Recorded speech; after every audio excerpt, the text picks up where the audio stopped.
একদিন সকালে একজন ভক্ত ঘুম থেকে উঠেই হঠাৎ মনে করলেন, আজ থেকে আমি নিয়মিত নাম জপ করব। তিনি মালাটা হাতে নিলেন। ঠিক তখনই মনে আর একটা প্রশ্ন এলো, 1 মিনিট, এখনও তো স্নান করিনি, বাসি কাপড়ে কি নাম করা ঠিক হবে? তিনি মালা রেখে বাথরুমে গেলেন। তারপর মনে পড়ল, আগে পূজার ঘরটা পরিষ্কার করে নিই, তারপর ধূপ জ্বালাই, তারপর প্রদীপ দিই, তারপর আসন পেতে বসি। ততক্ষণে ফোন বেজে উঠল, অফিস থেকে জরুরি কল এলো।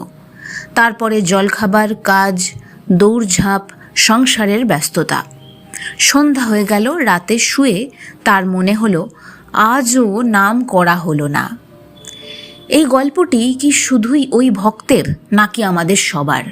আমরা ভগবানকে সবাই ডাকতে চাই, কিন্তু তার আগেই এত নিয়ম, এত শর্ত, এত প্রস্তুতি তৈরি করি যে শেষ পর্যন্ত ডাকাটাই আর হয় না। অথচ কখনো কি ভেবেছেন, যদি আপনার ছোট্ট সন্তান আপনার সঙ্গে কথা বলার আগে বলে, মা আমি আগে জামাটা বদলে নিই, তারপর তোমার সঙ্গে কথা বলবো, তাহলে আপনি কি ভাববেন? নিশ্চয়ই হাসবেন, কারণ সম্পর্কের মধ্যে এই জাতীয় নিয়ম নয়, ভালোবাসা আগে আসে। ঠিক এই কথাটাই স্বামী লোকেশ্বরানন্দ অত্যন্ত সহজ ভাষায় বলেছেন। তিনি বলেছেন, ভগবান আমার আপনার জন, তিনি আমার সত্যিকারের মা। তাঁকে ডাকতে এত বাজবিচার কেন? যখন যে অবস্থায় পাবো তাকে ডাকবো।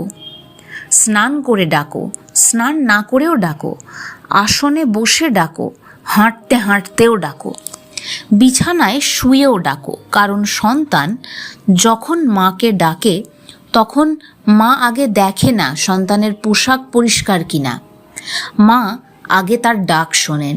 এই একটি শিক্ষা আমাদের আধ্যাত্মিক জীবনের বহু ভুল ধারণা ভেঙে দেয়।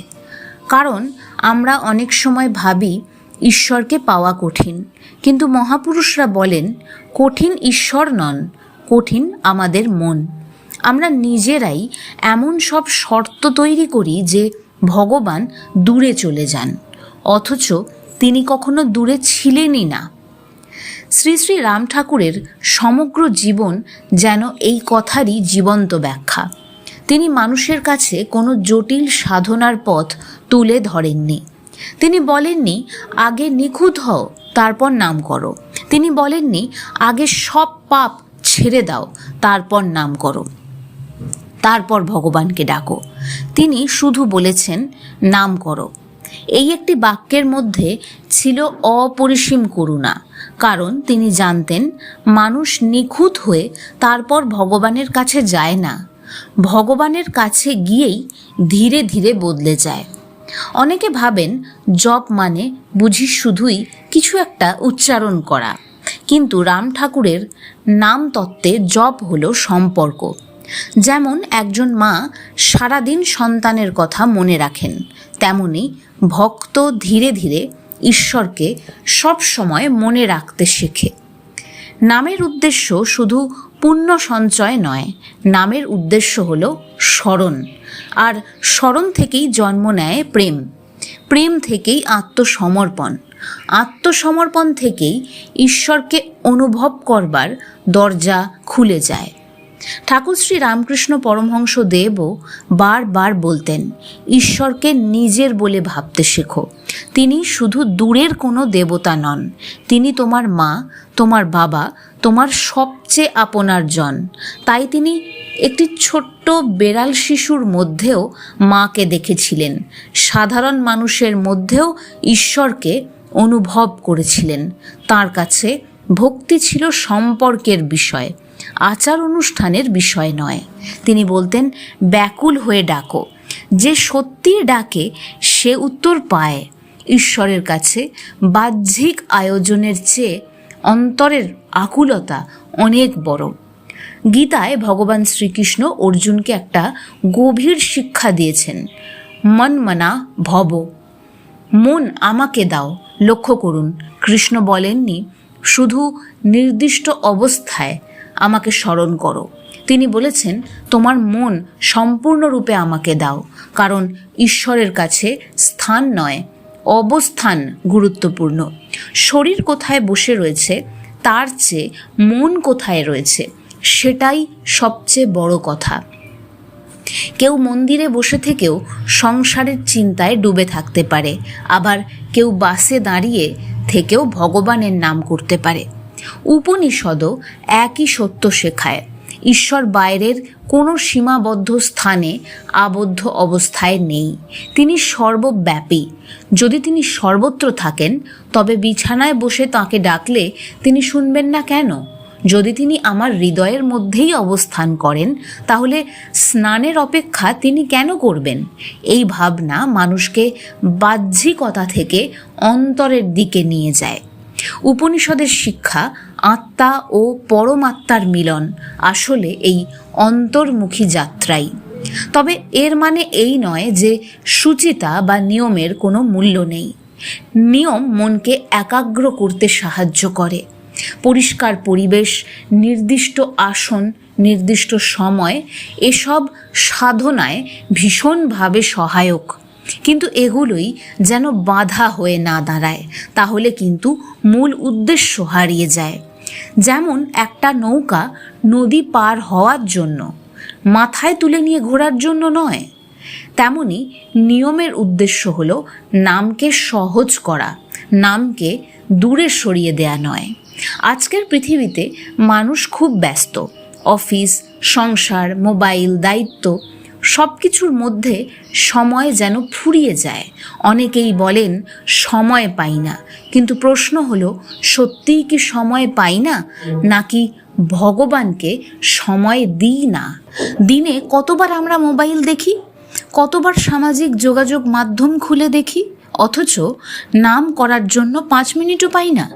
রাম ঠাকুর যেন আমাদের মৃদু হাসি দিয়ে বললেন, যেখানে আছো সেখান থেকেই নাম করো।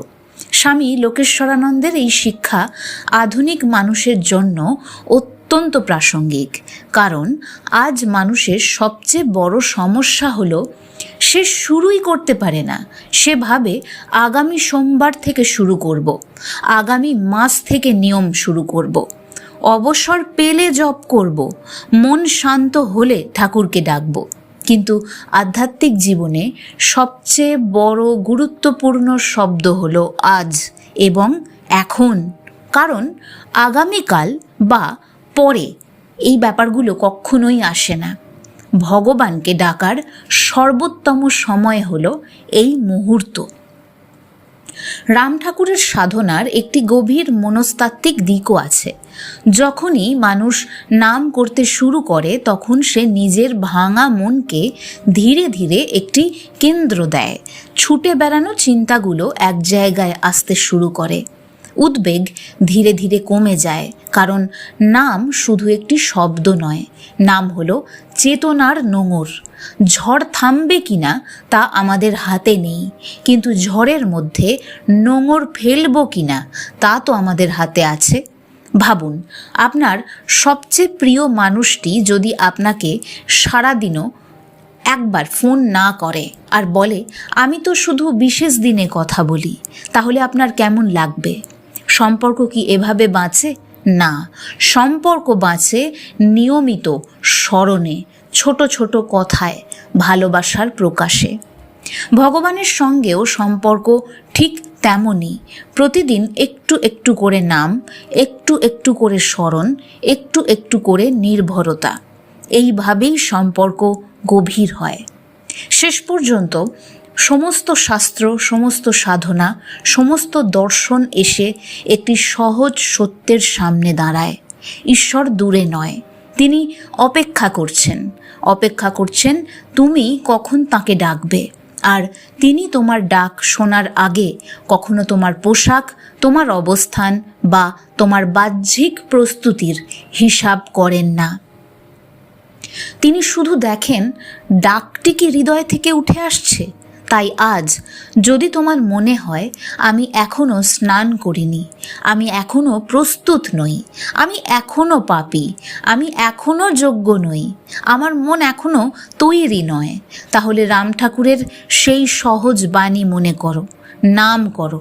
আর স্বামী লোকেশ্বরানন্দের কথাও মনে রেখো, মাকে ডাকতে সন্তান কোনো নিয়মের অপেক্ষা করে না, তুমিও করো না। আজ এখন এই মুহূর্তেই একবার আন্তরিকভাবে নাম নাও, হয়তো সেই একটি ডাকই তোমার জীবনের মোড় ঘুরিয়ে দিতে পারে।